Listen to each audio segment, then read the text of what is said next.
the 3 worst actions that Congressman Peters has taken while he's been in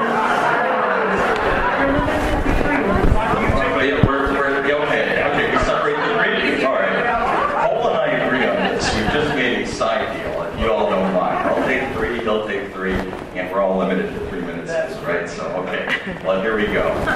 This is going to be easy because there's so many to choose from. He voted for cap and trade, cap and tax, talking about how he listened to Oakland County citizens, but what he didn't realize is it's going to cost the CBO, Congressional Budget Office, don't trust me, trust yourselves. Read the CBO numbers. It says $1,800 per family. It's going to cost $1,800 per family, and he's helping the middle class. This guy hates the middle class. Number 2, healthcare. Let's touch on healthcare, for example. He voted for the Obamacare program, again saying that he listened to the Oakland County citizens. But yet, at every forum that he had to bus in outside of Oakland County citizens, and SEIU and AFL-CIO members, but very few from Oakland County. And, you know, you can look at cash for clunkers and go on. The list goes on, infinitum. And Paul will pick it up in a second here.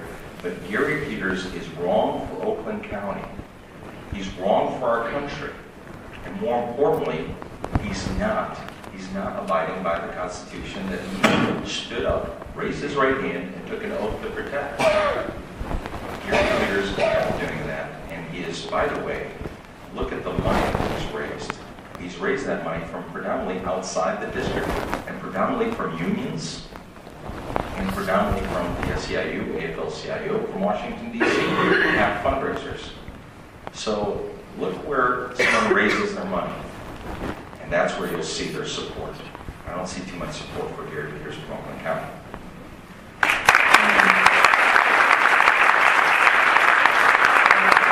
Let's start at the beginning. How about TARP 2 that Gary Peters voted on without any regulatory, really without any oversight? Created this fund that he was shocked, just shocked and dismayed when the people who worked at AIG and these other places were getting these huge bonuses until he was reminded that that provision was in the bill. The beginning of a pattern and practice of not reading the legislation that he votes on. Rocky then mentioned health care, and he mentioned cap and trade. How about the stimulus bill? $787 billion to begin with, now up to $863 billion. Going to keep unemployment at 8%. Well, folks, you all know how that didn't work out. How did it work out here in the state of Michigan? Remember all those shovel-ready projects that we had asked our local officials to prepare? Well, that all went away because that had to be used in order to cover the overspending from the Granholm administration in Lansing. No benefit from the stimulus program except taking money out of our pocket. And then the 2010 federal budget, which created these deficits that we've been talking about as far as the eye can see. $20 trillion by the end of this decade. In this year alone, the budget deficit is $1.3 trillion, more than all the accumulated deficit that this country has experienced from George Washington to George W. Bush. And then Gary Peters has the audacity, when a vote comes to raise the debt ceiling that the country has to approve in order to pay their bills, he votes no. And then he comes home and he says, I've broken with my party to be a fiscal moderate.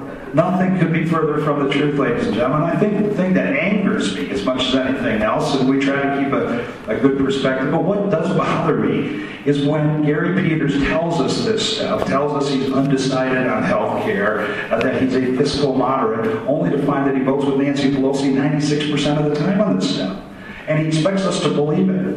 He expects us to believe that he was undecided on health care. When, if you recall, about less than 48 hours after the vote, who rides into town but Joe Biden on Air Force 2 to do a big fundraiser for Gary Peters. Now, I was born at night, but it wasn't last night, and I can tell you the White House would not have scheduled the Vice President to come into Michigan for Gary Peters if they didn't know he was a solid yes vote, and we all knew it too. I mean, I know a number of you were at the West Bloomfield town hall meeting that he had. What a shame, what a joke. Gary Peters says one thing in Michigan that